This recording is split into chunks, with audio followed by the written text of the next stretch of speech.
All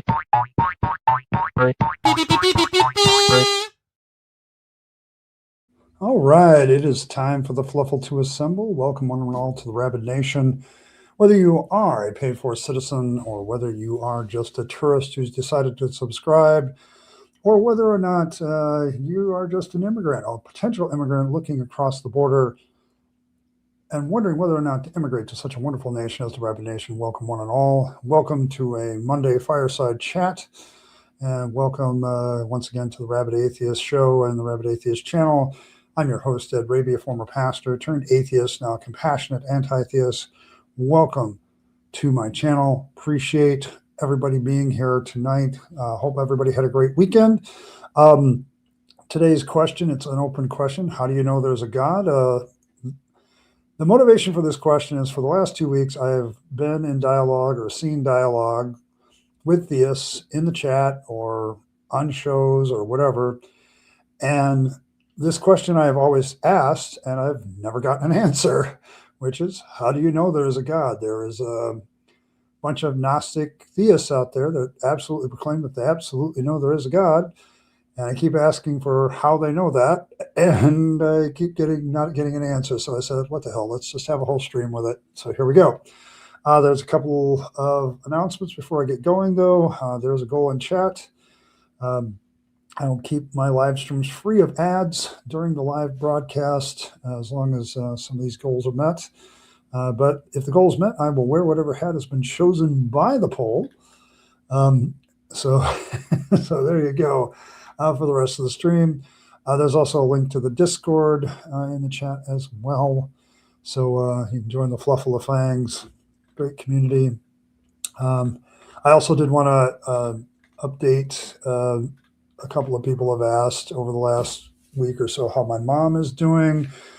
She had surgery on Sunday during the afternoon, and her tailbone has basically been rebuilt because it got crushed a little bit, and the nerve endings have been separated, and by all accounts, she's doing okay from that, and then she'll get back to recovery. So I just want to announce that because some people have asked it. So she's doing okay. I love my mom. She's always been good to me. So my mom and dad were always pretty good to me. So I miss dad, and still to this day, 30 years plus later, and mom is doing all right. So I want to keep her around for a little bit longer. And more importantly, I want her to have a good standard of life and live the way she wants to right up to the end. So there you go. All right. So let's see who is here. Let's get a quick roll call. Evan was here early. Good to see you, Evan. Dragonite is here. Faye is here. Paul is here. Jay is here. And there she is. The wonderful, lovely, beautiful, smart, intelligent lap in which our Lord naps. Have to be to deal with Fangs. Have to be all those other things. I killed Earl, one of the smartest women I know. Good to see you, Earl. Appreciate you being here. Let's see, anybody else? I think that's it. Yes, the Rabbit Mom's doing well. What do we do on the Discord? You'd have to go to find out, but there's a lot of things on the Discord. Just talking about stuff, everything. So there you go. But yeah, it's a community. And I think that's kind of what we've been going for, just a place to hang out with people from the channel that we like and enjoy. So if that's your kind of thing, you can check it out and we will be fine. All right. How do we know that there's a God? I suppose for those of us that are non-believers in the room, the question might be changed to what, how would I go from my non-belief to knowing there's a God? I suppose that's a valid question. Yeah. See, memes, pics about our pets, stuff like that. Just normal human stuff. It's kind of cool. But I suppose for us as unbelievers, what would constitute enough evidence that there is a God? What would cause my mind to change and know that there is a God? Because I'm dealing with something I've seen for the last couple of weeks. There's definitely some people out there that will sit there and say that they know there's a God, but when I've cornered them on how they would know that, silence. Like, and it's become a little bit frustrating to me. So thus this stream, which is my open stream of the week, Monday is always where I start and say, let's talk about anything you want. I'll leave the question up there. If any theist shows up, it's an honest question. If you are a Gnostic theist, I want to know how you know there is a God. I don't want to hear your assertion. I want to know how you know that is true. Because for me, as a theist, or as an atheist, I don't get it. Like I don't understand the statement of how you could know that there is a God. I've met a lot of agnostic theists who are like, well, I'm a Christian, I believe in Christianity, but I realize I can't prove it. Like I can't. But I've seen so many these last couple of weeks that are like, I absolutely know there's a God. Okay, how? And they go, or disappear entirely. So there you go. There you go. All right. But I'm going to leave the question up. Other than that, we can talk about anything we want because it's Monday. See, Dragon Rider says, if theists were honest with themselves, they don't know. Science can't say anything about the topic because science deals with the natural world. Yes. I think that's one of the things, like, because you'd have to prove to me that the supernatural exists. Like, you would have to get past the natural world for me for a God, because you're dealing with gods who basically, like, part of the definition of a God would seem to be like powers that seem to have a magical source that they just pop out of nowhere, that like this being has these powers that are supernatural in nature, like they supersede nature. And you would have to demonstrate that such supernaturality is true to me. And I don't know if you could do that science with that, but yes. Hey, good to see you, Michael. Jackie's here as well. Good to see you. Appreciate Guy being like, we should call people unreasonable unbelievers because non-resistance is some BS. Yes. I was part of that stream by Robert yesterday. And I thought her thoughts on this were actually pretty good, because being a reasonable non-believer versus non-resistant, that's kind of it's a good definitional change. Because for me, I consider myself a reasonable non-believer. Like, I'm looking for reasons to believe, because then I can have these reasons to have faith and have belief. And I've always been looking for that, even when I was a Christian. And I never really got to that point where I believed that something was there. Like there's this, and now that I'm an atheist, it's more of I'm a reasonable non-believer. Give me the evidence of how you know there is a God. Okay, that's the whole basis of the atheist versus theist question. And I think, if you have the divine hiddenness issue is if you have a person who is basically saying, hey, just demonstrate the reality of who you are as a God. If there's a God out there, can you please get past being hidden and give me some reasonable reasons to believe in you? I think the idea of being non-resistant, like it's almost like I'm passive. I don't think that people that are atheists looking for evidence are necessarily non-resistant, because I think a lot of us atheists are resistant to calling anything evidence for God. And so being a reasonable non-believer, I think, is a better definition. It's the first time I've really thought about that question. I was glad Godless Granny brought it up yesterday. So it was kind of fun to hear that. So at this point, it's empirical evidence or nothing as far as anything else is just an excuse. Okay, I can buy that, Michael. So yes. I wouldn't call them gods, but yeah. Well, that's the question, is do they know or do they assume, like, because it's an assertion. Okay, like I had last week, I had Sean on here. He's been on here a couple times and he's been on other streams before, and he's made that statement. I know there is a God. And his whole thing was, hey, nobody who becomes a believer in God leaves it, because once you know there is a God, why would you believe it? And it's like, well, maybe what you think you know isn't what you think you know. I mean, like, it's how do you know that? And it seems like if you can know that there's a God, you should be able to explain it to the rest of us and have it be convincing to the rest of us. Or is that just an assertion that you know that there's a God? Like, you're just asserting that from your own, I don't know, your own incredulity or hubris or whatever. Like, you just know, like I used to say in the Pentecostal church, you just know it in your knower, whatever the hell that means.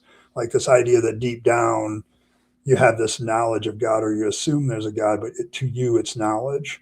Um, but yeah, like, they never bother to give me the proof of how they know, or the evidence of how they know. And that's kind of what I'm looking for. I mean, even if no theist shows up today and they post in the comments, I'll take that too. But my whole issue is, I keep hearing you Gnostic theists talk, and you continue to say that there is a God. What evidence do you have for that? How do you know that? How? And every time you ask the how, it seems like people disappear. So it's like, okay, right, bye, I guess. But I was sent visions, and I spoke with the enemy, and others told me that they're the enemy and showed me. Yes, I get what you're saying there. Yeah, like, there's this I don't know, visions. Visions are also another good one. Yes. Hey, Martin, good to see you. They assume that they know. Yes, and I think that's what it is. Like, and I'm waiting for a Gnostic theist, to go beyond their assumptions and show me how they actually know, how they demonstrate how they can know this. Like, to me, I'm waiting for the demonstration. Like, you say that you know, you should be able to explain how you know that God is real, and then give me, explain that to me. And I should be able to say, well, that's fairly reasonable. Like, it's like, that's kind of and there's some sort of evidential standard behind it or something. And I've never, every time I hear that statement, because other people have come on, like I think last week, Robert from Skeptic Philosophy was on and says, that's that old adage from Christians that, you're once you get saved, you're always saved, like certain versions of Christianity. And it's because you automatically know there is a God, and you would never lose that knowledge. You would never want to leave once you have that knowledge. And it's just, there's an assumption that people take upon themselves, but it's like, can you demonstrate this to somebody else? Like, can you explain it to a fifth grader and have them understand it? So, yeah, yeah, it's definitely the point we're having here. Do they know, or that they know, or they assume that they know? Yeah, it's like, this is the question. Like, are you assuming, or can you demonstrate that you know? And usually I think it's an assumption. I think it's a theist assumption that they pick up in church. Like, you just know. Like, you'll hear preachers say that all the time. I used to say, at some point you come to know that there's a God. You just know that God is real. And it's like, no, it doesn't work that way. Okay. Like, I can just know that Fangs is real. I can just know that, um, Zeus is real. I can just know any God, insert God here. And the statement still makes perfect sense if you're a believer. So it doesn't matter what the religion is or the God belief is. You can, so, so there you go. There you go. House of Volunteers used to the ghost there, a soldier who fell on his own bayonets. I want it to be real, and I got to admit, it might well be a legend. Yes. Yes. Yeah, I'm freaking nuts, but I know that I got out a spiritual lesson blocking me from seeking the truth. Yes. Yeah, because the doctrine usually follows, Jackie. I get what you're saying, because I used to say, well, if you left it, you didn't really know, or you have some sort of spiritual oppression. The Pentecostal church, I was, the demons were probably getting after me once I left the faith. I left Pentecostal before I left religion, but Yeah. So, which is kind of why people want to believe in God. Why can't you just admit it's all about wanting it to be true? They can't do that. That's not solid. You can't sell that. I want something to be true, but maybe it's not, doesn't sell. It just doesn't. Oh. Oh yeah, I mean, it's a cool story, man. That's just it's a cool story. And New York has a lot of legends like that, like from its history. You get all kinds of them. I was told verbally we have to break down the enemy so you can see it, and they did. Oh, okay, all right, all right, all right. If they knew that they could demonstrate it to others for a strong definition of knowledge, well, yeah, but that's the way they talk, Michael.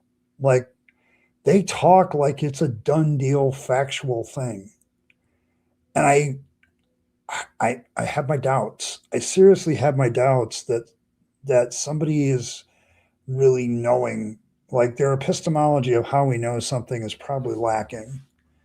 Um, when you start to think about that question, it's a deconversion route from almost any religion because most religions based on assumptions and assertions that they can't demonstrate. They just accept as truth.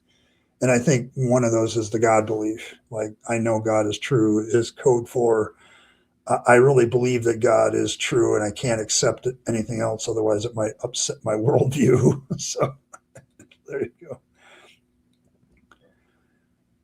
Once they do explain why they think God is real, the atheists just explain, yes, and that's part of it. Like, they don't like talking about this issue with people like me who used to be former pastors and believers for a long time. Um, because now that I've studied the psychology of belief a little bit, that's exactly what I'll give them. Um, uh, it's because once they say how they know, it's like, yeah, that's been said to me before, and I can tell you why it's wrong. And so, future, you have a very good point here because I think the two times that I've done this in the last 2 weeks where I've kind of, hey, how do you know that? The conversation has ended. And I think there's one of two reasons. One, they either never really thought about how they knew what they think they know, or they know that any answer that they give, I have a counter for. And so they don't they don't know how to react to that. And so, I'm just this stream is my most open stream of the week. I don't even require you to be a sub, nothing. And so I'm like, put it in the comments, whatever. How do you know there is a God? Okay, like give me the how you know. And and hopefully I'll get some takers maybe in the comments if nothing more. Agnostics and atheists, yes.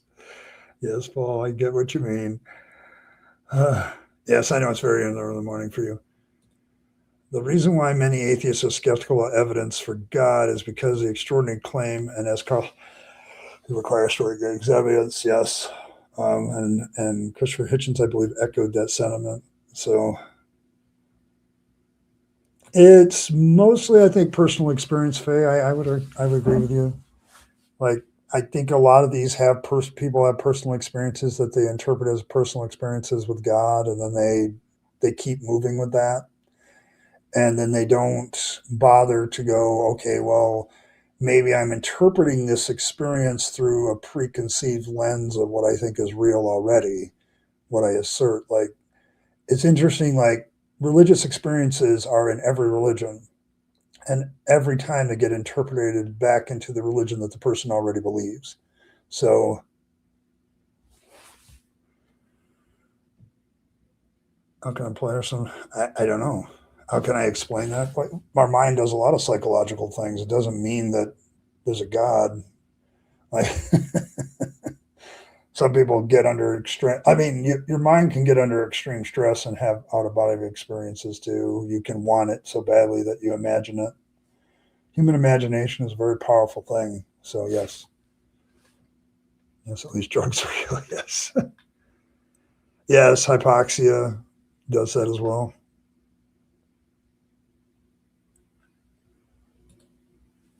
Well, then he's not much of a god. See, that's the thing, Jack. Yes, personal experience is great, but it doesn't prove anything.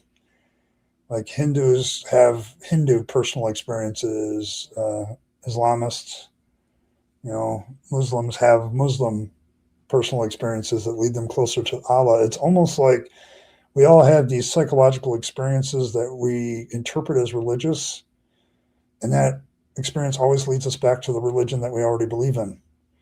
It's it's really weird.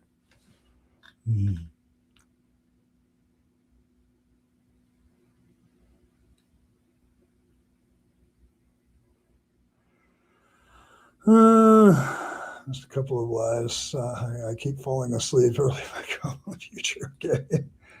Body can produce drugs, though. That's insufficient nutrition for the brain. Yes. Hi, Earl. Don't you know the answer to this already? Don't you used to say the same thing as a believer? Don't you already know the answer you receive isn't going to be satisfying? Probably not. Full confession.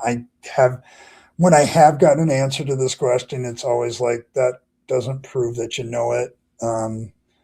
I used to say these things as a believer too. And when I realized I was saying it without any real evidence, sure. I think, though, it's important for the believer to answer the question and articulate the answer. For me, trying to answer this question and articulate the answer ended up being an atheist. I'm not trying to proselytize anybody, but if you're gonna stay in any belief system, you should probably have good reasons for it. Like you should have some sort of rationale for believing what you believe. But yeah, I do kind of know the answer already. I want to know what other people's answers are because I think when people answer this question and they answer it honestly, it's a big first step to some real movement on their deconversion. Like I have a personal theory that a lot of people that bug atheist channels and zip around, they have their own doubts. A lot of them come to atheist channels honestly, and they sit there and say, "I know there is a God," and the atheist challenges them with a simple question: "How do you know that?" And honestly, generally, most of them really haven't thought about it. Like, I think there's a reason still to ask the question. I have my answers, okay, but I think theists need to think about their Gnostic theism from time to time. I just, I it's a question that even I know the answer to, but I don't know that most believers know the answer to this question. I don't think they've ever really thought about it. And, if it's a thought thing, I can do that. So, it's the knowledge of just faith or just faith. Yes. Yes, Faye. Fair enough. I don't think Gnostic theists can meet that standard. That's true. Yeah, that's not really our problem. Yes, yes. Giving out cookies here. Hi, Asso. Evan, Eddie, screw this. Hi, everybody. Okay. Well, got to an obvious conclusion, didn't you? At your age, you're just glad that somebody noticed you. All right. Well, Gnostics have a different system. That's, that's Monad, not Elohim. Maybe. I mean, when you think back to that time, did you know deep and down you were lying, or did you not understand that their justification is rational, or is it based on unsound evidence? Um, I don't think I felt I was lying. See, that's one of the things I talk about when I talk about somebody, like when I talk about apologists and preachers. To me, I think in order to lie, you have to be deliberately deceptive, that you have to know what you're saying isn't true and you still say it anyway. That to me, that's a lie. I kind of disagree with Aaron Ra on that point, and I kind of disagree with him strongly. Um, because I think a lot of people sincerely believe something and they sincerely believe that they're saying the truth. So I'm not really sure that that's a lie. I don't think anybody realized they were lying. I think what happens is you don't realize that you don't really have any evidence for it. You just say it because you've been taught it all your life. This is the power of indoctrination. Okay, the power of indoctrination, especially if you grew up in the church. Oh, you know there's a God, honey. Like they say that to you. And I had Sunday school teachers say that. My parents said that to me. And so it's it's the question gets to get people to realize that it isn't rational, or is it based on sound evidence that I know there is a God? What the question does is give you some reflection time, like a self-reflective moment. And I think this is one of many questions that I found very self-reflective when I was still a believer. And because it was self-reflective, it allowed me to kind of explore, why did I know what I think I know? If there's one area of philosophy this will take you down, is its epistemology. Like you begin to realize, okay, how do I know what I know? And that's a rabbit hole that Fangs, I think, approves of because it'll lead you down a deep, dark place at times. But yeah, like I think the point of asking the question is to get the person that needs to ask this question of themselves to ask it and genuinely ask it. Um, so I don't know. I've always felt I had good evidence for saying it. I always felt my justification was rational, but I also didn't think I was lying to myself when I said this. But the more I thought about it, the more it became a thought experiment of how exactly do I know all these claims from my religion are true? That starts you down the path of starting to ask a lot more questions. This is one of those questions that really sparks other questions, and it gets you going. So yes.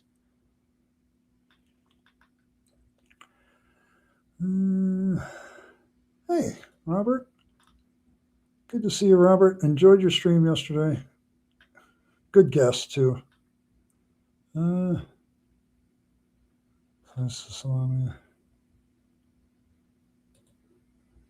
Or to the religion spiritual that we have a lot of exposure to, yes. If I had to guess, an atheist would explain the exact way we explain all a desert mirage. Short answer is it wasn't real, man. Yes. Yes, Robert, that's probably true. Don't forget Buddhists and many other non-theists or non-theists believe they have their own experiences. Yes, and they credit that with their Buddhism. So,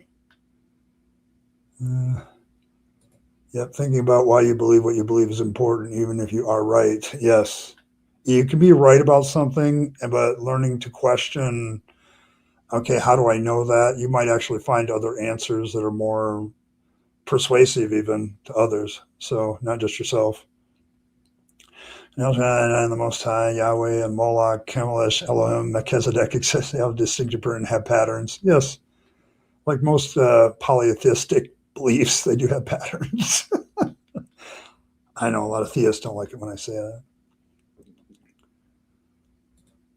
I just can't see there being a God, not even a chance. Okay, yeah, I mean, I get it. I know that some people are Gnostic atheists because they just don't see any probability of there being a God. So, fair point. Yeah, perfect answer to your question. I'm not sure. You have made enemies? Yeah, there's a distinct personality difference between Allah and Yahweh. So, yeah, I spreading a lie, spreading a deception versus lying. Like I'm not a like to me, I think you have to be deliberately deceptive to be a liar. Like you know the truth, but you still lie. That's why when I listen to apologists, I will say, okay, um, that guy might be sincere. He sincerely believes that. He's not presenting good evidence, but he sincerely believes it. But then there's others. It's like this guy has been informed of the truth. He's acknowledged that it's a valid point, and yet he continues. Like the people, there's certain things that people still say, and they shouldn't say it because they've been informed by even Christians that they shouldn't say it, and then they still do it. So yes. Okay, so we both agree on the fact that lying requires intent, and I don't think people that say that they know there is a God are lying. Okay, I just don't think they've really thought about the statement. Like, you gotta, but it's a disagreement between me and R and Ra and several others. Yes, I like them, but that's also a point of disagreement. People got to have to know that it's not true in order to lie, and I don't think a lot of folks know. And I think this is the question. This is the type of question that gets you to think about whether you know it or not. So what I found so interesting, the difference between how a lie cares a lot of and responsibility to how you behave as a believer, much less than Christianity. I'm not a Muslim. Yeah, Islam is a very works-oriented religion. Like they do care about how you act and how you act towards each other, and there's some good stuff there if you take out the faith belief, I guess. But yeah, I'm not as knowledgeable about Islam as I am Christianity. Premise: humans can sometimes see things that exist only in the mind. You are a human. Conclusion: you can see things that only exist in the mind. Yes. That means there's a non-zero possibility that you saw was not real. Everyone should see this as a fact. Oh my goodness. The Bible language is clearly deceived. They don't know who they are worshiping. They think it's all a god. Even the Bible tells them not to trust the gods. Yes. I'm supposed to know that there's a God. I barely know what today is. Today is today. Yes. I think, if you listen to most apologists, I bought into a lot of that. Like, I thought it was rational because, I believed in the historicity of the Gospels. Like, if you take your typical apologist playlist for the last 6 months, probably all of that. Okay. Like, it's not until I began to look at what constituted good evidence, like when I started getting into, you know, what legal testimony is and how it can be used. Like, I think one of the first things that went for me was the Gospels because I realized that they were all hearsay evidence, but I thought it was rational that they were historical. Me and Mike Jones probably would have been friends, 20 years ago. Okay, like it's, so when you listen to you think it's all rational.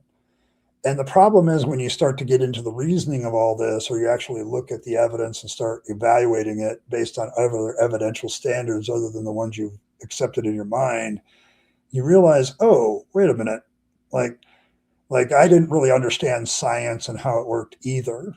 Okay, but what I did think I understood, I felt that made my faith rational. Like, look at the trees made sense to me. Now I realize, no, it really doesn't. That's just a value judgment on my part.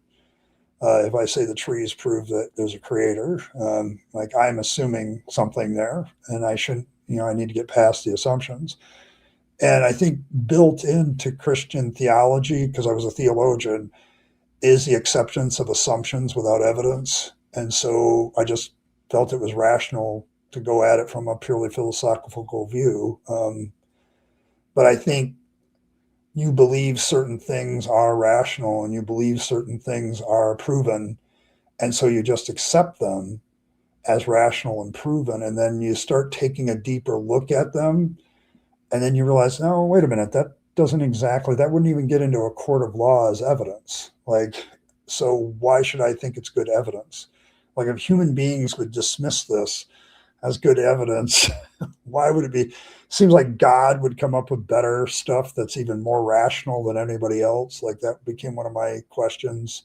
Like, why isn't God any more rational than any other human? Like, there seems to be, like, if the Bible is written by God, there would be something in it that's better than a human being could come up with as far as rationality. And so I think you feel it's rational or you think it's rational, but once you start deep diving what it means for evidence to be true and rationality to be true, what other people consider sanity, and suddenly realize, oh, the apologetic standards are way down here and the real world standards are way up here as far as evidence. It's like, shouldn't God be able to meet the higher standard of humans? So it becomes you feel it's rational, you think it's rational, you accept what the apologists have told you, And I started not accepting what the apologists told me and started digging deeper. And part of it was, how do I know there is a God? How do I know Jesus is true? How did I know that? So, yeah, on and on it goes. I'm a Buddhist. Okay. Yeah, forbid discomfort, which is I mean, that's one way of doing it. Don't make it feel um, uncomfy to believe what you believe. I use the theist method. I define all my opinions as being correct. Yeah, why would God be so scared of us having our own mind? It's one of the things that bothers me about Yahweh in the Old Testament. He seems to be very insecure about himself. So almost reflective of his tribe. They're very insecure about themselves. Non-human intelligence, the lower ones claim to be gods to keep control. Humans do that too. Many humans claim God's authority. I think that people claiming to be gods would be atheists. Yes, I suppose so. I don't think it's a lie, but no different than getting married and then got divorced was a lie that you love them. Yeah, that's true. Like you could very much love somebody and then still get divorced from them later. Yeah, I'm not sure was my many answer to the question. Yeah, like there's a lot of I'm not sure that you accept in faith too. Liars are delusional, and the more a person lies, the more mentally ill they are. I guess you can become a pathological liar where everything you think you say is true. So, but that individual part, at least, how you act matter. I can respect that a lot more than you guys just got to believe. Yes, I do respect people's patterns of behavior and showing their character with their actions. So, yeah. Well, actually, what day is today? Like, if allegedly Fred was here, he would tell you that it's Tuesday, not Monday. Religion is like marriage; it's easier to get into than out of. Okay. Oh my gosh! Testimony when you donate a sperm bank for cash. Sorry, Evan, for encroaching on your territory. Okay. Oh. I'm the only one with a feeling that fictional religions, faiths, belief systems sometimes seem more logical, reasonable, neutral, scientific, even realistic. It depends on the belief system.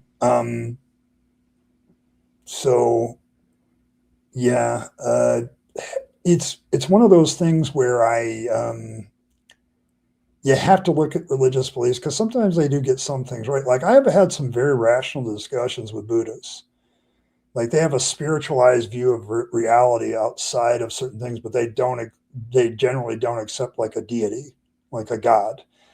They have they have a lot of spiritual woo, in my opinion, as an atheist, as more of a naturalistic atheist. But um, yeah, like they have some stuff that kind of explains reality in a very simple way, and I don't begrudge them. Hold on. Hey, Ichabod, I actually have been watching you. I've caught you a couple of times.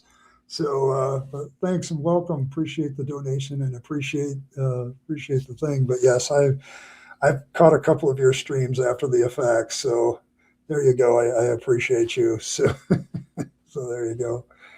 But yes, like I caught you the first time when you had Shannon Q show up. So because Shannon Q is somebody that I keep track of and make sure because often I enjoy what she does. So, but yeah, her discussion about spirituality when she showed up was really on point. So, but yes, well aware of you. So if you haven't checked out Ichabod's channel, um, go over there. So there you go. You know, like he's got some good stuff too. And yes, former minister, former Christian, both of us. So there's more than one of us. More than one of us. All right, I got to get down to where I was.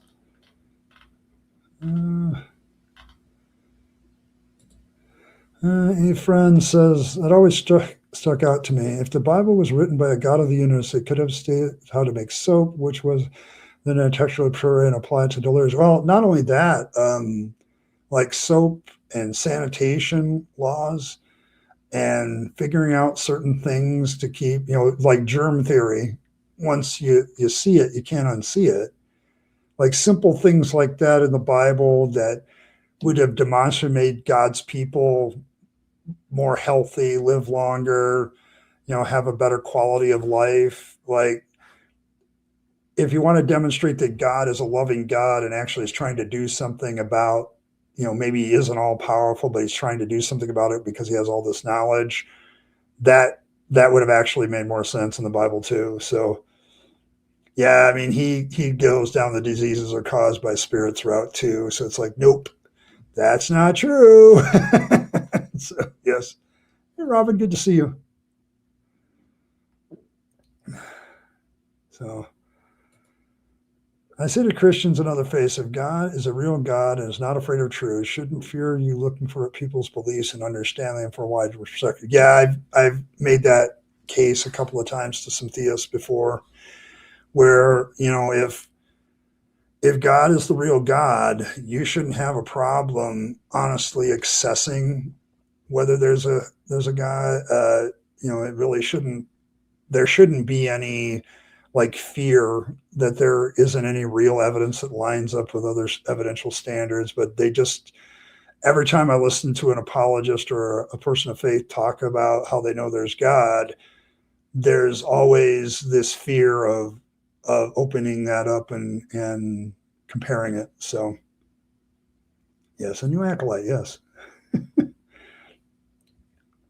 Welcome to the Fluffle. Yeah, I've been watching it, man. Like, and then there's Alan. There we go. Good to see you. I always appreciate when Alan comes around and talks. It's good stuff. Good stuff. Kurt. The acolyte approaches. Started at the bottom, went off. At least it was better, but it wasn't hell. Oh, yeah. Yes. Faster than light travel, time flow manipulation, mind transfer. I think I'm going to in the rabbit hole. Oh my goodness. Um, you know, ever since I've taken on Fangs as my slash atheist deity slash mascot for the channel slash illustration of what's going on. Uh, it rabbit hole is just another way of saying it, but rabbit hole sounds about, I don't know if that's even I don't know if that's better at all. Uh, Here, hold on.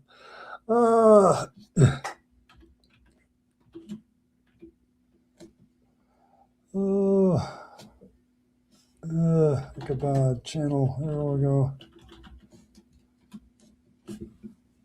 Oh, there's several.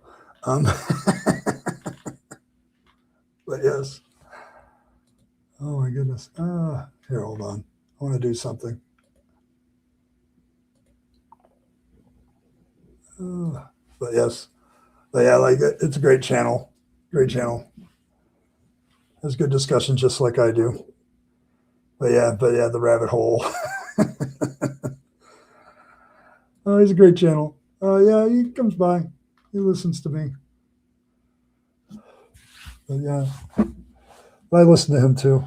Like us former ministers who are trying our damnedest not to go down that road again, like not fall into the trap of being a spiritual leader, are rare. It takes a deliberate effort not to do stuff the way you do before.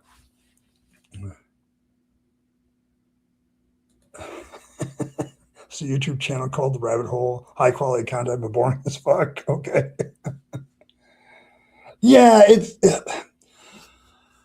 the former pastor vibe. I keep saying it just so everybody knows where I'm coming from, but I have absolutely no desire to be that, whatever the minister is in a church. Like, it's the the accepted authority without having to prove that I know what I'm talking about, like the ability to just say wise words and everybody accepts them. Yeah, I know. I don't want that. I don't want. I don't want.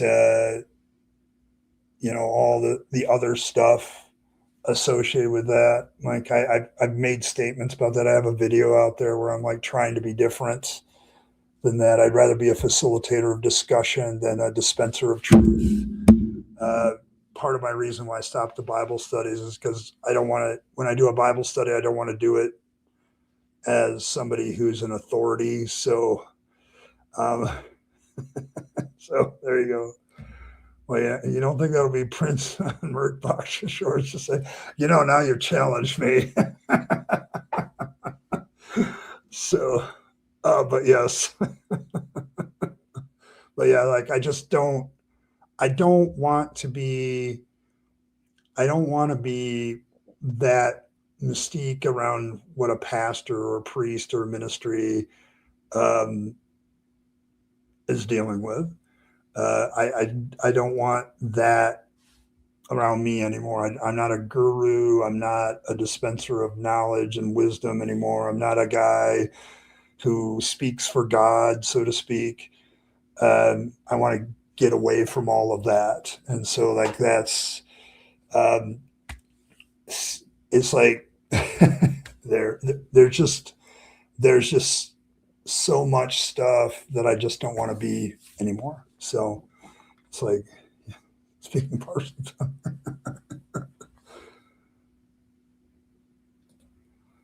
Gen Z. That's why I knew this is not the same Christianity I always thought. Yes. Well, thanks. Yeah, it's getting there. I'm trying to get it down so where I can actually. I am learning. I'm trying to get it down where I can actually braid it into a braid down my chest, but it's not quite long enough to do anything with. It's longer than most, but it's not quite long enough to want to with it yet. So yes, Earl has started a merch store. You can always tell her what you like. We toyed with the idea of a merch store with underwear in it, and our calling card was better than the Mormons. So that's what we're probably going to put it on it. So better than the Mormons, so, and put some instructions. You can actually remove these so on there instead of the Mormons. Oh my God, what a rabbit hole that was! Like, to be honest. Might sound strange, but I found out that Lovecraft was an absolute naturalist and a Gnostic atheist. So we're not saying yeah, he was. He was an atheist. One of his buddies, Robert E. Howard, who wrote the Conan stuff, was more of an agnostic, kind of an atheist as well. So it does. Well, I'm just saying, all you have to do with those, Earl, is say they're better than the Mormons, and put on there, with an asterisk. You can actually remove these, unlike the Mormons. So, that way you can. You love tank tops too. There you go. Yes, low bar bill. Yes. But yes, challenge you. We in my company used to have finest plugins underwear. Okay, I'm just saying. I think we can do better. We can do better than the Mormons. I'm just saying. So, oh, Cthulhu isn't really the Abrahamic God here, though, either. When you really think about it, he's just. I think the whole idea of the elder gods, and Cranky unfortunately is not here right now, or I could get direct line of communication with an actual elder god, um, but the idea I got from Lovecraft is that human beings think we're so big and such a big deal, but there are things in the universe that should make us realize we're not. Okay, like we're just not like that. I don't think I would insult. Like Paul's like, I don't think I would insult Cthulhu like that. I mean, I think Cthulhu just doesn't give a shit. And the reason he kills people is kind of the same reason like humans kill ants and other things. It's either incidentally or needs sustenance. So there you go. It doesn't view humans as special. So whereas Abraham seems to be intimately involved with humans and doesn't seem to be out for their actual welfare, and quite the opposite. So I think they're very different God perceptions. Thanks for the gift. Thumbs up, thumbs up. Hey, yeah, that was probably cranky. So yeah, you now have all the things, the emojis and all that sense. Marvin underwear, yes. There's no low bar. There is below the bar, yes. Yeah, okay. Razorbank tank tops, comfy. See, we're doing better than the Mormons, yes.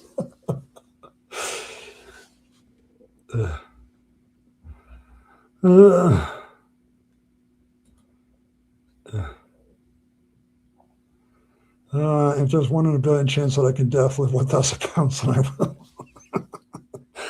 As a former lifter, Michael, I can tell you this. If you're going to try to deadlift 1,000 pounds, you probably need to be the size of the guy who actually did it. The people I've seen lift that much are huge. Like they're half the weight of the barbell, like 400 pounds themselves, solid mass muscle. The guy who played the mountain, I think, did that. I can't remember who the world record holds. Yeah, the Beast did it. Yeah, the Beast is huge. Like he's a huge dude, and so yes, but you have to be that. But he has it better than a 1 in a million because of effort and work.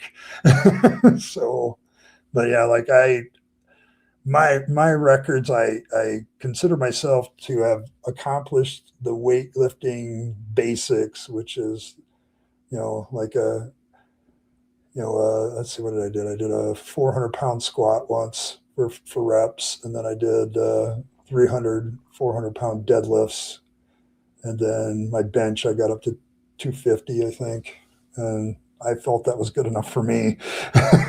So I was kind of done after that point. Yeah, the first was the Beast, yes.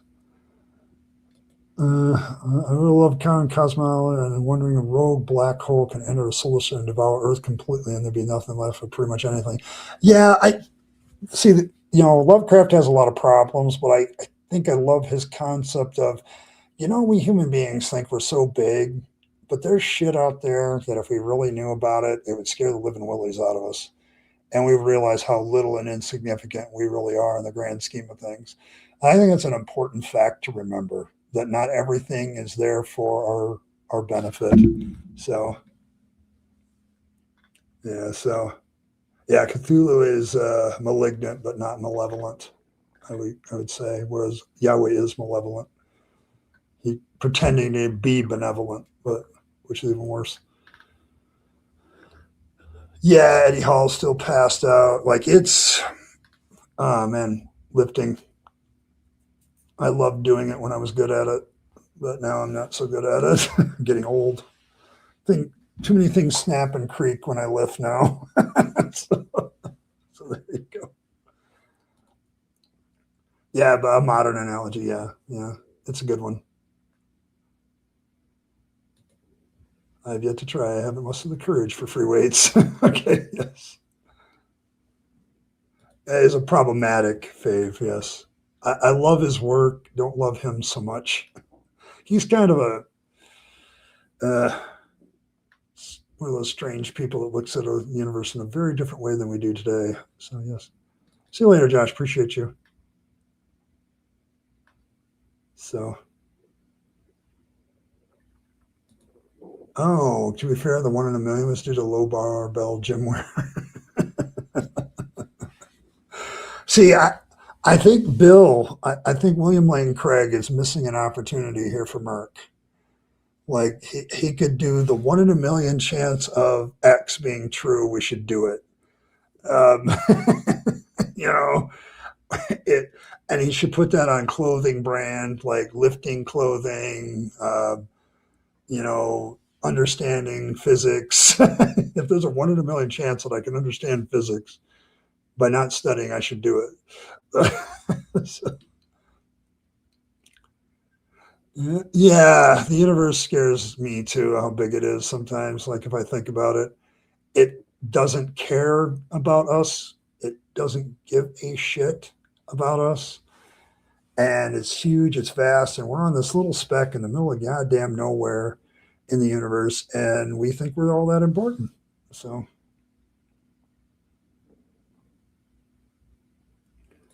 yeah, in a sense, Jackie, Lovecraft has that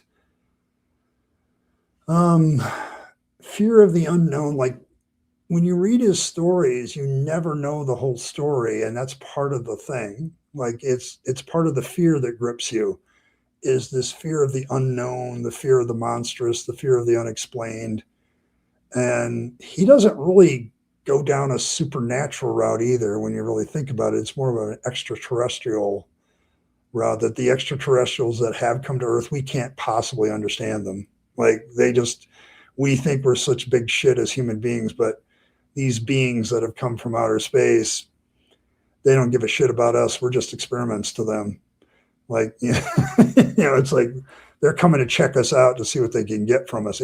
It's designed that way so that you just don't know. So trying to murk people. It's the way we Midwesterners say murk. It's murk. We put the K on it. Sorry. It's an accent thing. Oh, yes. I have heard of this, Paul. It's probably hilarious. But yes. But yeah, like just feeling the colossal nature of the universe compared to human beings. And the whole point of Lovecraft's stuff is to just make you feel very small, insignificant, and in a scary way, but it kind of has a very valid point. So, yeah, the universe is a big place. I don't even think I can imagine it. Don't know. Like, if you look at multi-universe theory, I suppose that's true. Like there could be other universes out there. Like there's a whole bunch of theories about that based on what we do know. So a real praise Cthulhu, yes. Giant and colossal and deep sea squids, yes. Yeah, they are. Some of the sea creatures are still rather large. So where there are more people on the moon or at the bottom of various trends, yes. See, I was an acolyte in the Episcopal Ecclesiarchy. The priest wanted me to go for deacon. It was our bishop who told me that the church held a tight leash not to do it. I have left the church altogether. Okay. Yeah, I can see that. I can absolutely see why you would do that. I knew a lot of people that once you realize that it's ecclesiastical control issues inside their denomination, that they say, well, is this group of people really actually hearing from God? Like I used to hear that in the Pentecostal church all the time. Like I went from this church to this church because I don't think the pastor was hearing from God or things like that. But yeah, it's just, yeah. All right, I'm going to take a quick break and I'm going to show you this wonderful piece of video work from I Killed Earl in my absence. Stick around and we'll continue the discussion, but I'm going to take a 2-minute break and be right back. And we'll continue on. Good discussion so far today. I appreciate it.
All right, and we are back.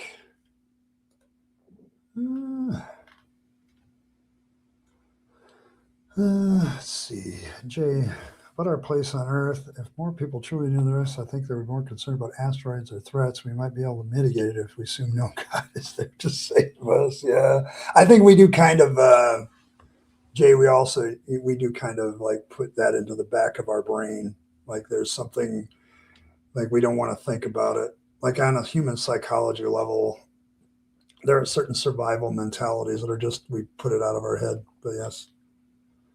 Oh, and Jay, I'm working on the no hide thing. I've got a video coming about it. It turned out to be a deeper dive than I thought. Yes. Mm. Absenthe absence.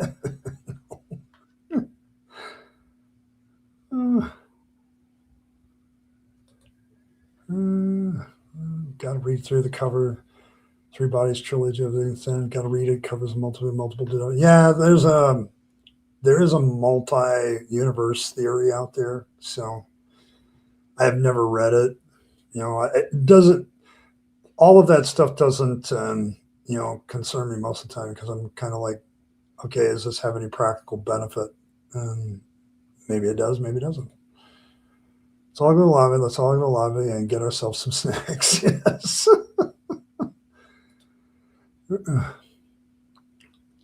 It's easier for women to see the oppression in the church more than men. Yeah, and that's kind of the point when you have denominations that still do this stuff. Like I know that my former denomination, the Assemblies of God, still they finally allowed church pastors, I believe, to be women because of the form of preaching. But they have the bullshit of yes, she still has to be under her husband's authority, sort of thing. So it's like okay, but yeah, like it's much easier to see it when you don't have the privileged status of being a man in the church. I say my ch is probably with a K. I always have. I don't mean to annoy people, but it's probably nothing something I can change anymore. Yeah, I mean, I can appreciate the honesty too because like if you're going for leadership positions inside the church and they have a male female thing, then and they're gonna say you're gonna have a harder time as a female up going up the ranks and they're honest about that. Yeah, that's much nicer. So there you go.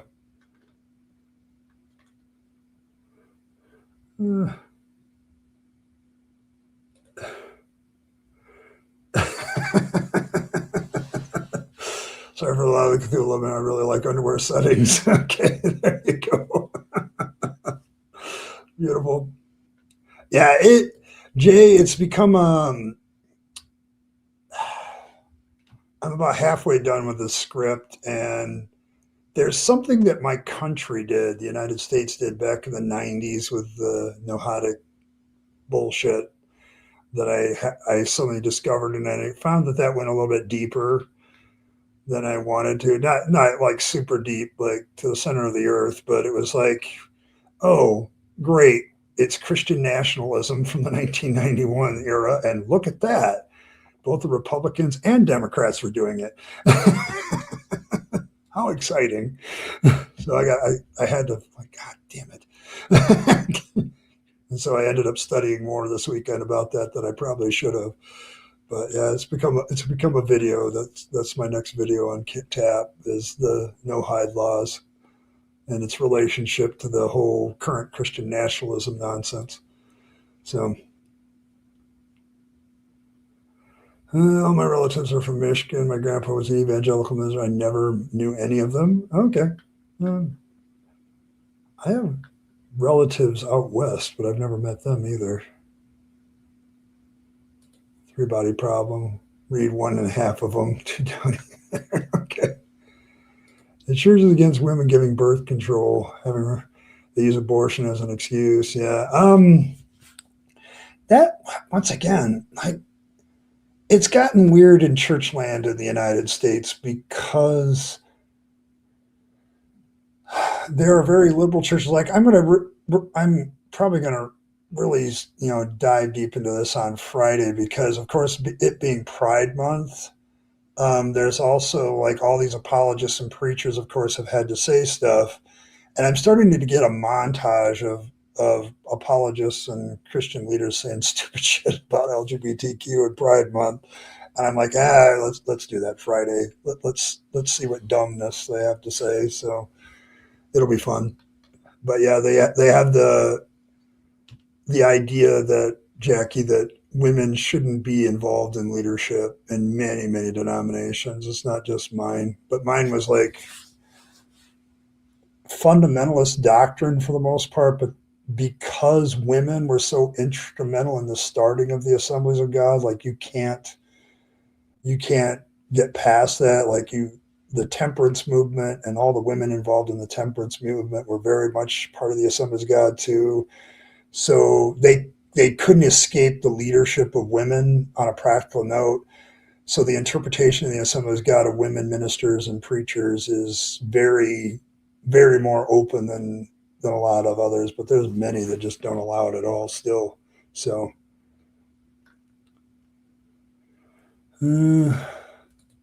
Bible isn't even against abortion. The only reference to abortion in the Bible is about those bastards with the E. coli magic. Yes. So human version, but the number of dimensions can vary across the universe. Very wacky, but also cool. No more spoilers. So I don't have a chance to change it. So you're just gonna have to live with it. Do you think Ike's looked into the abyss? I can tell by her drawings.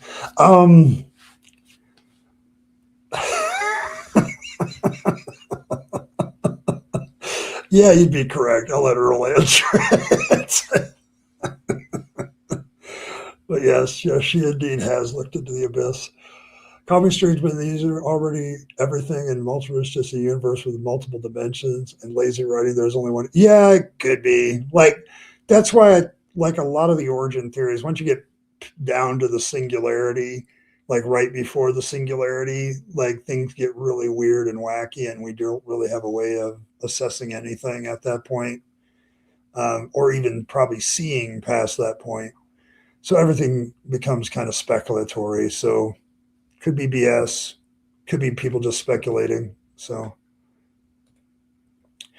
I'm really starting to feel sorry for the women who think that Christianity is something worth sticking with. The women, it certainly is not. No, I sometimes have had that the discussion with African American Black believers as well. Like, in our country, I think Chris Rock said it best to them. It's like if you're still a Christian as a Black person, you have a poor memory. Um, and I think I can understand some women attaching themselves to it, but at the same time, it's what enables the church to get away with its misogyny is the women that buy into it too. Because this is good for me as a woman. I don't have to make any decisions, and I don't. It's like, God damn it. Yeah, it's like this. And people go, well, it's not it was just a cultural thing. Oh, no. You need to go read First Timothy chapter 2. Paul makes it a theological thing. He's straight up, well, pseudo Paul, I should say, makes it a theological thing. He's like, men were created first, then women. So women are an afterthought. So therefore they're subservient. And then and it was not man who was deceived, but the woman who was deceived, and thus the leader in the transgression. And so it's a theological justification. And that's all attached with the overseers and deacons.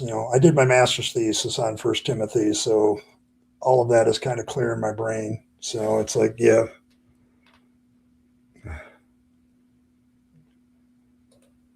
Just open a thread and people in Discord the product they want to see offered. Feel free to add at your leisure.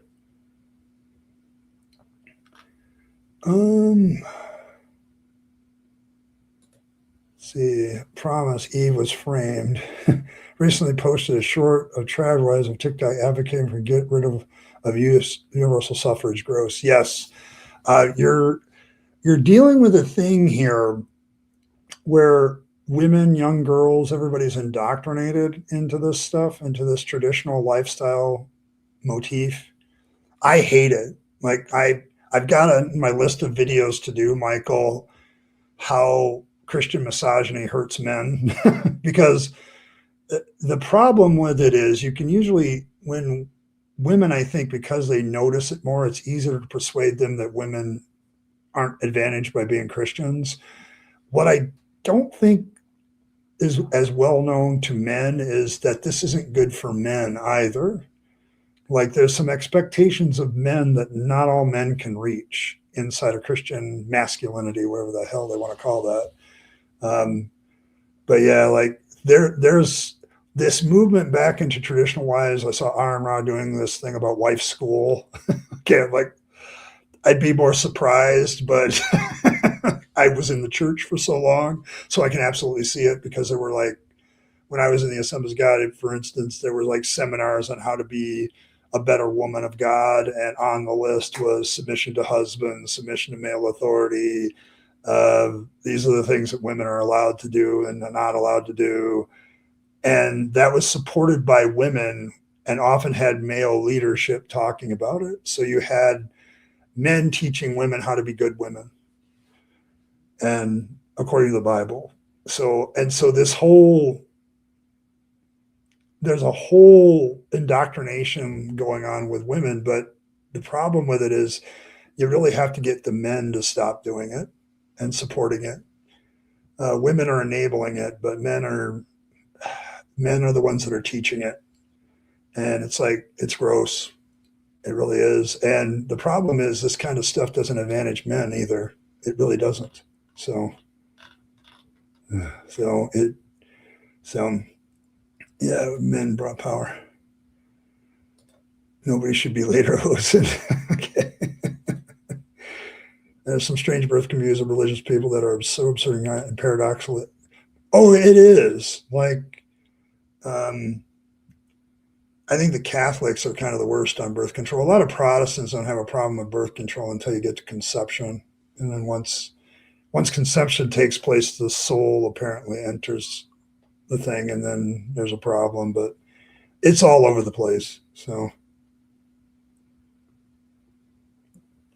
yeah, the sexual assault leading to a pregnancy, and then that child being forced to have that child, kind of like, yeah, it kind of kills. Yeah, yeah, the Assemblies of God they're not new. They got started during the Prohibition, temperance movement. And there was a lot of weird, wacky experiences, speaking in tongues, miracles, falling under the power, quote unquote, and poof, a denomination. Actually, several can claim the Azusa Street mission as their origin. A lot of weird stuff happened there, apparently. You just looked into the abyss and ran away, and that's good. Yep, just look into the abyss and run away. Yeah, there are some versions with singularities don't exist too.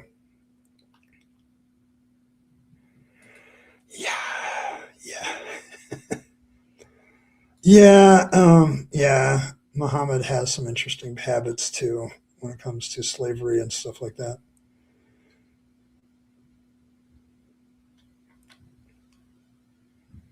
Probably the most oppressive to women. Currently, yes. I would say in the past, Christianity would have given them a run for the money. But the thing is, Jackie, they're getting back that way. The fundies, like if you listen to some of the fundies these days, they really are advocating for, some of them that are actually, Michael brought it out, they're advocating to getting rid of women's suffrage so women lose the right to vote. Like there is that movement inside of Christianity. So it's making a comeback, and it really shouldn't. You'd have to prove it's a miracle. First of all, you'd have to prove that. You'd also have to prove that it came from some divine source, such as a god. Like, which god when we talk about like it's easy to say, okay, let's say the rabid atheist, had some sort of divine miracle happen to him. Okay, how do I know it's a divine miracle? Which divine is involved? How do I know it's a miracle? Um, it would my I'd be engaged in a lot of bias there unless I can prove otherwise that the bias is missing. The Holy Spirit, as far as I can tell, is as non-existent as God and would require proof of the Holy Spirit's existence. So, for the same reasons. Don't believe demons exist. You might want to start there. So, but none of this is proof of God, really. Like, there are occult people that can banish demons, quote unquote, Hindu people that banish demons, quote unquote. Uh, there's all kinds of spirits and holy and otherwise. So that doesn't actually prove anything. Those are all kind of assertions that they exist. So I don't know if that tells anybody whether they know there's a God. Yeah, it's the Christian nationalism is kind of the Western Taliban. I would agree with that.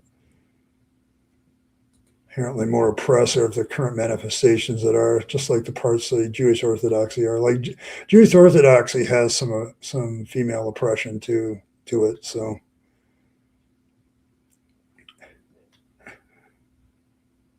I agree with this.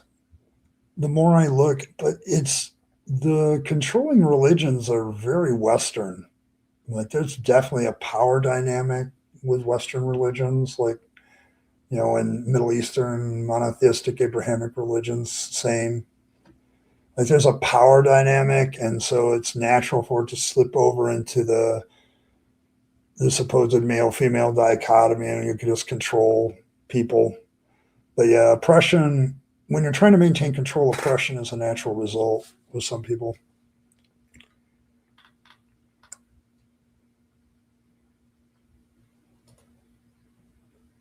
Yeah, you didn't do anything. I'm not a liberal.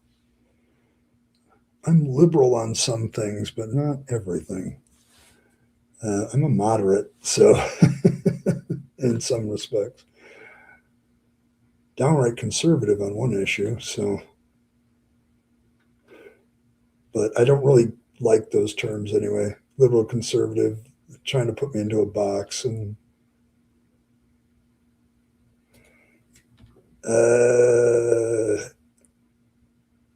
okay, sure, if that's what you want to believe, but you have no evidence. That still isn't proof that. I mean, let's say some miraculous power got you to get up out of a wheelchair so you could walk. How do you know it was Jesus? How do you know it was the God you believe in that did that? What's the mechanism there that you know that that's who did it? What if Satan caused you to walk again and wants to make you think it's Jesus? That seems kind of weird. Like you would consider that evidence or proof, because I certainly wouldn't.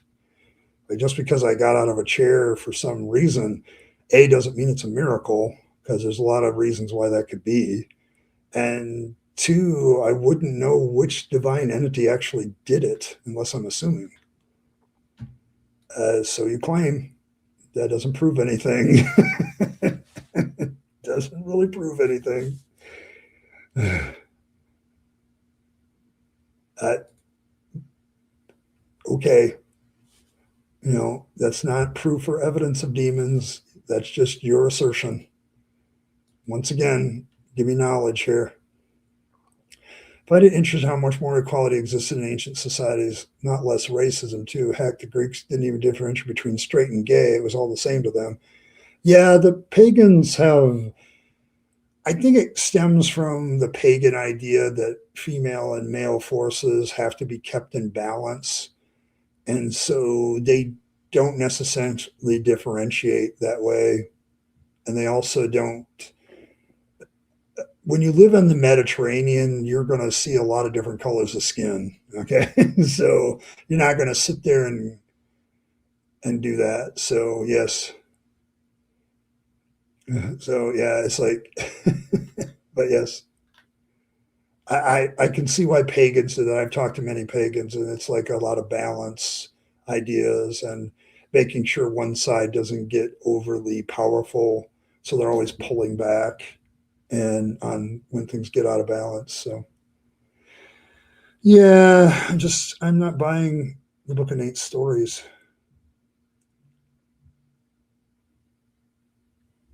Really? I don't think you're a Christian now, because no Christian would say that people should enjoy hell.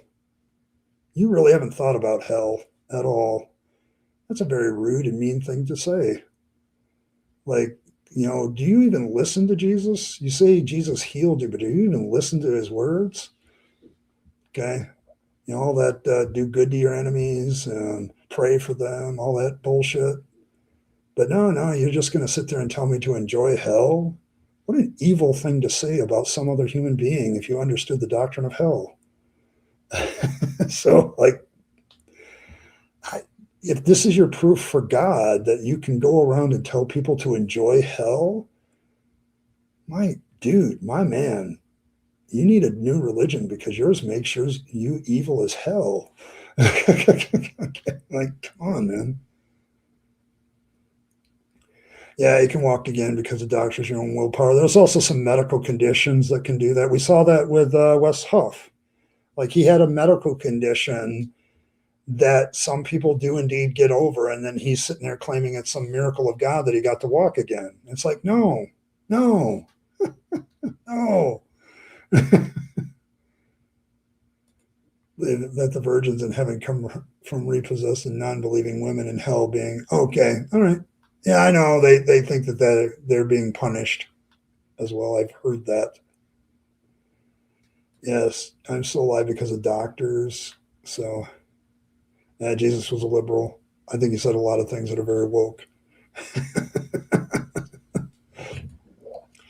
American Bastard. This is exactly what I leave. Okay. Yeah, like, it's, if you believe in personal freedom, free market kind of guy, you're a liberal. Like, it's the terms liberal and conservative. I'm not even sure they mean what they used to mean anymore. They're constantly changing.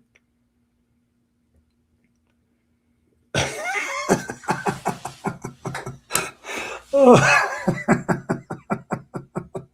All right, so, uh, well, I'm a cult leader.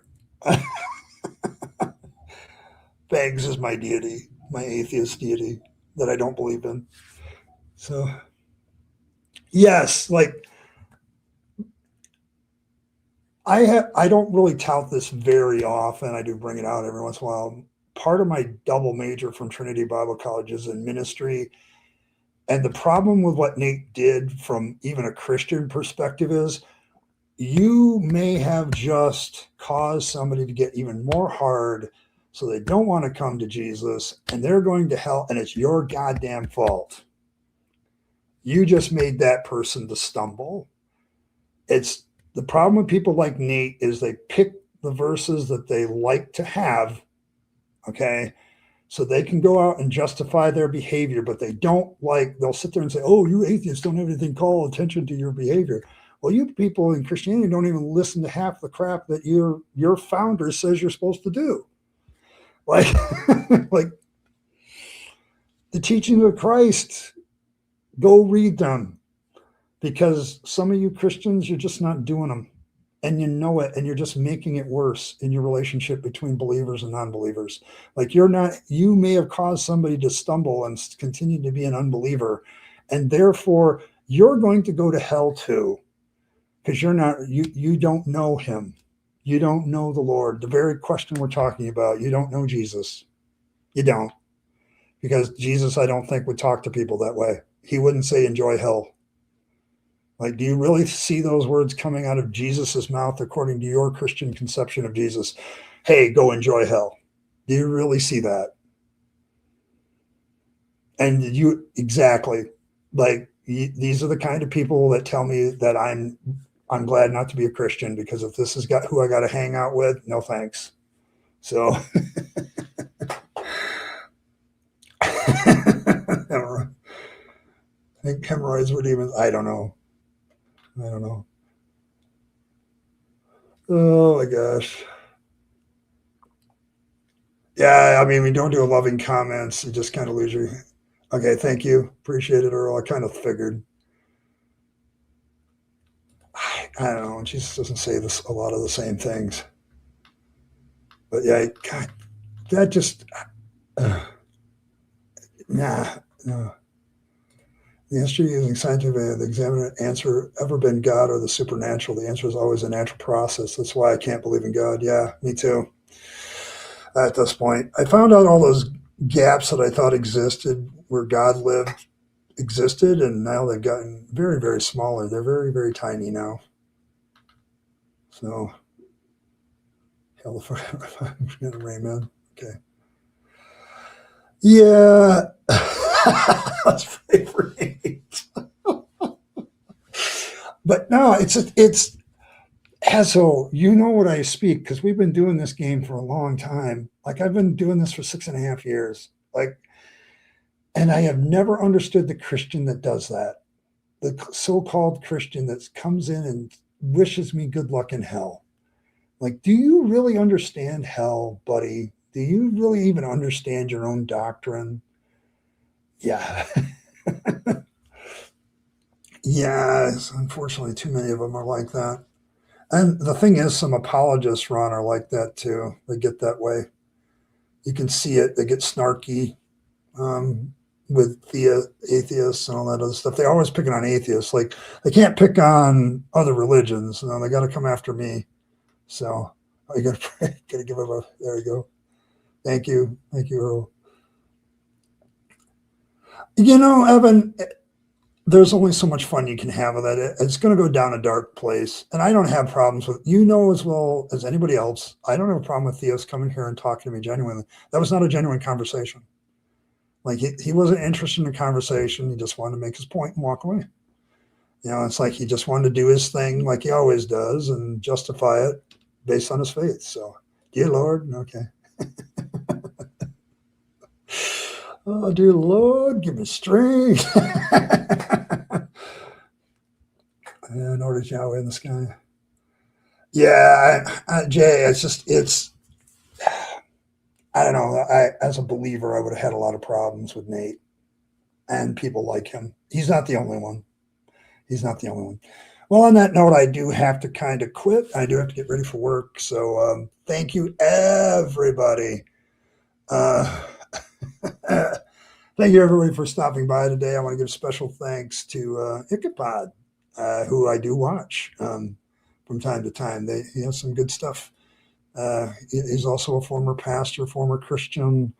Um, you know, and he just found my channel. So thanks very much for that. Appreciate you. I'm going to shout you out again. But thanks everybody for stopping by. Appreciate all of you being here. Tomorrow, what do I got on tap this week? Tomorrow, I'm talking about the 3 things that Christian nationalists can't prove from the Bible. Wednesday, I'm talking about AI and whether it's a god for a weird thing. Thursday, yeah, I'm heading down the road of emotional reasons for leaving faith, and then Friday, I found a few apologists have decided to talk about Pride Month, and I thought we should review what they said. So we're gonna. It might be. It might be. It might be more accurate than you think. But yeah, we'll be doing that on Friday. So I got a few things on tap this week. I'm trying to get all my streams up for the week so you can see what they are and know what they are. So thanks everybody for stopping by. May Fangs nibble on all of your hearts. May he draw you closer with those nice, sharp, pointy teeth that he has. You know, and may he purify all of your vegetables from religious corruption with his sharp, pointy teeth, so you have a good gardening season this up here in the northern hemisphere. So Fangs is there to help you for that. Just make sure that you do the things for him. If you need some sort of religion that gives you warm fuzzies, Fangsology will absolutely give you the warm fuzzies. With any time you look at the godlit picture of Fangs, this obviously has magical powers to give you warm fuzzies. so so there you go. But there you have it. If you need warm fuzzies from religion, we have that. If you need a religious ritual, all you have to do is put a circumcised carrot on top of your stash or anything you feel is valuable. Sometimes Fangs will take the carrot instead of the stash. Sometimes he'll take the stash instead of the carrot, or sometimes he'll take both. But it's worth a try. I mean, you got at least 33% odds that he'll just take the carrot. So there you go, if that's what you need. Also realize that that Fangs now has legal powers to also take your stash. So check your local state laws and make sure Fangs isn't a judge somewhere. Nom nom and all that. Appreciate all of you. Beware the precept opossums and all of that. Thanks everybody for stopping by. As always, folks, live your best life. You only get one go around, and then it's over. So you want to take all your time, your money, your opportunities, give them to yourself, the people you love and care for, and to make this a better world. You'll be happier if you do. And don't waste them on the trappings of religion and faith, because that's a dead end. I speak from experience. And as always, folks, thanks for stopping by, and I'll catch you all tomorrow at 7 again, and we will delve into the topic of why the Bible doesn't support the Constitution. See you all then.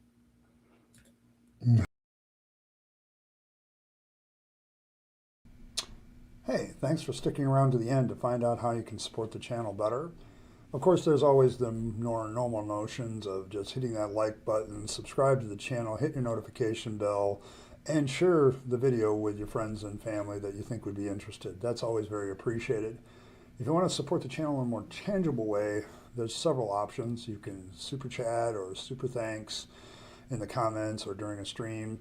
Those are always very welcome. But you also can become a member of the channel. Members have certain perks like getting the videos early, things like that. They also have some good custom emojis during chat.